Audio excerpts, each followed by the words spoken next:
Ouais, mec. Frère, tu m'as pas attendu là. Ouais, je Comment suis bien. ça va? Ouais, je viens. Bon, bah, mec, par contre, non, mais mec, putain, mais porte pas ça, c'est de la merde. Bah, et quoi? Je peux porter ça, la France est un état laïque?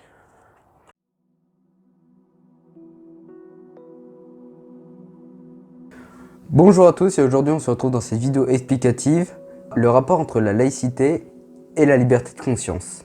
Dans cette vidéo, on va évoquer des termes difficiles comme liberté de conscience, religion, personne athée ou agnostique. Nous allons éclaircir le sujet en rappelant des fondamentaux. Alors déjà, dans les définitions, on va commencer par la liberté de conscience, qui est, attention, loi adoptée en 1905, qui stipule la liberté de croire ou de ne pas croire en un ou plusieurs dieux ou une philosophie. La religion, reconnaissance par l'être humain d'un principe supérieur de qui dépend sa destinée, attitude intellectuelle et morale qui en résulte.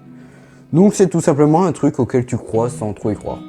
Personne athée, personne qui ne croit en aucun dieu, et à contrario, personne agnostique, personne dubitatif à la croyance d'un dieu. Donc c'est quelqu'un qui ne sait pas trop si ça existe. L'article suivant décrit correctement la laïcité. Article 1 de la Constitution du 4 octobre 1958. La France est une république indivisible, laïque, démocratique et sociale. Elle assure l'égalité devant la loi de tous les citoyens sans distinction d'origine, de race ou de religion.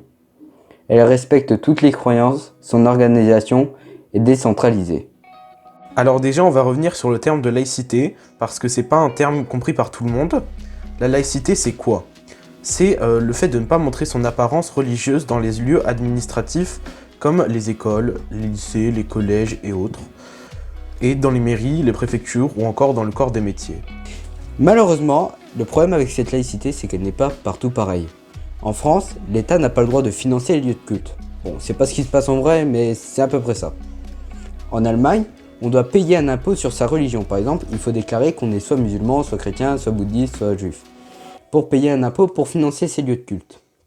En Chine, ces cultes sont tout simplement interdits, ou alors elles sont extrêmement contrôlées par l'État, ce qui donne lieu à une laïcité complètement instable. Alors maintenant, la liberté de conscience. La liberté de conscience, c'est, comme on l'a dit précédemment, une loi qui stipule que la liberté est de croire ou de ne pas croire en un dieu ou une philosophie. Cette liberté de conscience n'est pas partout la même. Par exemple, en Angleterre, la religion officielle, c'est l'anglicanisme, et en Iran, la religion, c'est la religion musulmane.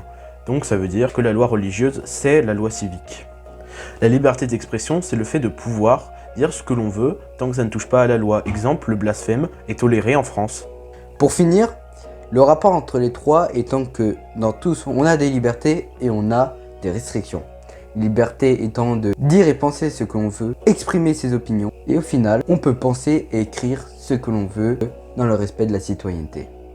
Et les restrictions étant respecter les autres, ne pas blasphémer, ne pas insulter et injurer les autres.